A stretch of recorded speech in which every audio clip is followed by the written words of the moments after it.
যিকোনো বস্তুৰ অতিমাত্ৰা খুবেই বেয়া। মিঠাও বেছিকৈ মিঠা দিলে সেইটোৱে বেয়া। গতিকে কমিউনেলিজম, আজি কমিউনেলিজমে কোন সম্প্ৰদায়ক লাভৱান কৰিছে, কোন ৰাজনৈতিক দল লাভৱান কৰিছে, ভাৰতবৰ্ষৰ হওক পৃথিৱীৰ ইতিহাসেই চাওক, অতিমাত্ৰা বেয়া। আজি এজন অভিভাৱকৰ আচৰণ কি হ'ব লাগে? মই যদি অভিভাৱক হওঁ এটা পৰিয়ালৰ, এটা অৰ্গেনাইজেশ্যনৰ, তেনেহ'লে সকলোকে লৈ চলাৰ হ'ব লাগিব। মোৰ গুণটো এনেকুৱা হ'ব লাগিব যাতে মই সকলোকে লৈ চলিব পাৰোঁ, সকলোকে কেনেকৈ একেলগে থাকিব পাৰোঁ। গোৱালপাৰা জিলাত ভাৰতৰ সংবিধানৰ কোনোবা দফা আছে নেকি যে এটা মাত্ৰ ধৰ্মৰ বা এটা মাত্ৰ সম্প্ৰদায়ৰ মানুহক লৈ গোৱালপাৰা জিলাখন গঠন কৰিব পাৰিব? গোৱালপাৰা জিলাৰ যিটো জনগাঁথনি, এই জনগাঁথনি কেতিয়াৰ পৰা? জিলাৰ জন্মৰ আগৰ পৰা এই জনগাঁথনি। গোৱালপাৰা জিলাৰ জন্মৰ আগৰ পৰা গোৱালপাৰাৰ যিটো জনবিন্যাস, জনগাঁথনি, বিভিন্ন জাতি জনগোষ্ঠী, এইটো আজিৰ জনগাঁথনি নহয়, স্বাধীনতাৰ আগৰ পৰা এই জনগাঁথনি।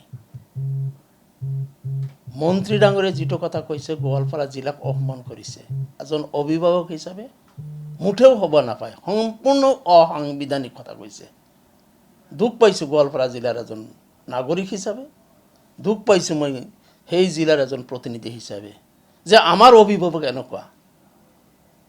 আমিতো আমাৰ অভিভাৱক লৈ গৌৰৱ কৰাৰ মই ইচ্ছা প্ৰকাশ কৰোঁ যে আমাৰ অভিভাৱক এনেকুৱা হওক, যাক লৈ আমি বেলেগত গৌৰৱ কৰিব পাৰোঁ। কিন্তু এই অভিভাৱকক লৈতো গৌৰৱ কৰিব নোৱাৰা হৈছোঁ।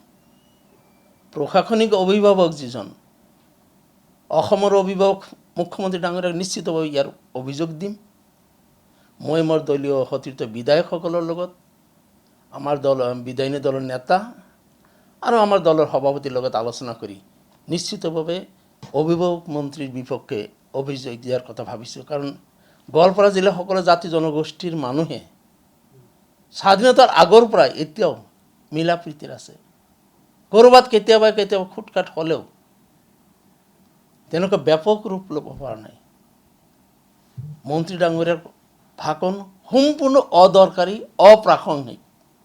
নিৰ্বাচনত জিকিবলৈ এইবিলাক কথা কোৱাৰ দৰকাৰ নাই। এটা জাতিক অপমান কৰাৰ অধিকাৰ নাই নহয় তেখেতৰ। কেলে এইবিলাক কথা ক'ব লাগে? সংবিধানৰ কোনটো দফাত এইটো তেখেত অনুমতি দিছে? আজি দিলৱাৰ হুছেইনক কি কাৰণত এৰেষ্ট কৰা হৈছিল? তথাপিতো ভুৱা। এটা জনগোষ্ঠীক গালি পাৰাৰ অপৰাধত তাক এৰেষ্ট কৰিলে, কোৰ্টৰ পৰা বেইল ল'ব লগা হৈছে। ছেম অপৰাধ মন্ত্ৰী ডাঙৰী কৰিছে। আজি অসম পুলিচে সুমোটো কেছ ল'বনে নাই? মইতো আহ্বান কৰিম অসম পুলিচক, ডিজিপিক, মন্ত্ৰীৰ বিৰুদ্ধে সুমোটো কেছ লওক, এটা জনগোষ্ঠীক অপমান কৰাৰ অপৰাধত তেখেতক গ্ৰেপ্তাৰ কৰক। আৰু মুখ্যমন্ত্ৰী ডাঙৰীয়াক অনুৰোধ কৰিম তেখেতৰ জিলাৰ দায়িত্বৰ পৰা অপসাৰণ কৰক। অলপ শাৰীৰিক অসুস্থতা আছে। যোৱাকালিও ডক্টৰ দেখুৱাইছে আমাৰ ইয়াতে। ডক্টৰে অলপমান ৰেষ্টত থকাৰ কথা। মোৰ কাৰ্ডিয়াক প্ৰব্লেম আছে, এইটো সকলোৱে জানে যে 3টাকৈ ষ্টেণ্ড লগা মানুহ।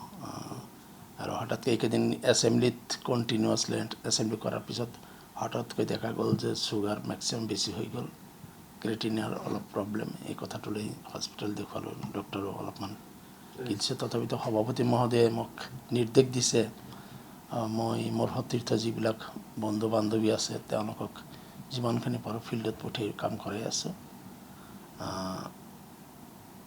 দেখা যাওক, হোপ ফৰ দ্য বেষ্ট। আৰু এটা সুধিছোঁ, এই ব্লক কংগ্ৰেছৰ সভাপতি নিযুক্তিক লৈ দুগৰাকী বিধায়িকাই ইতিমধ্যে হাইকমাণ্ডক পত্ৰ দিছে। কেইবাখনো জিলা সভাপতিসকল তেওঁলোক অসন্তুষ্ট। গতিকে আপোনাৰ সমষ্টিটো তেনেকুৱা হৈছে নেকি? যে নাই হোৱা। চাওক, মোৰ তাতে বিধায়িনী দলৰ এটা যৌথ সভা হৈছিল। তাত জিতেন্দ্ৰ সিং ডাঙৰীয়া আছিল, প্ৰদেশ কংগ্ৰেছৰ সভাপতি ডাঙৰীয়া আছিল, আমাৰ অন্যান্য বিধায়কসকল আছিল। তেতিয়াও এই কথাবিলাক আগে পিছেও কোৱা হৈছিল। যদিও পলিটিকেল এফেয়াৰ্ছ, জিলা পৰ্যায়ৰ পলিটিকেল এফেয়াৰ্ছ কমিটিৰ ৰিকমেণ্ডেশ্যনৰ কথা আছিল, লগত এইটো কথাও আছিল যে য'ত আমাৰ ছিটিং MLA আছে তেওঁলোকৰ মতামতো লোৱা হ'ব।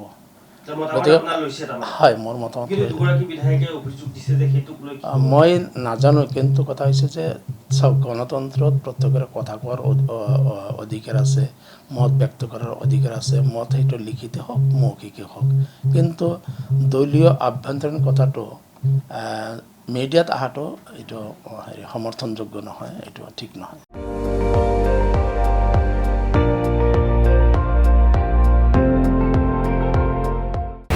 আপুনি চাই আছে ND24 সৰ্বশ্ৰেষ্ঠ নহয় সৰ্বোত্তমৰ দৌৰত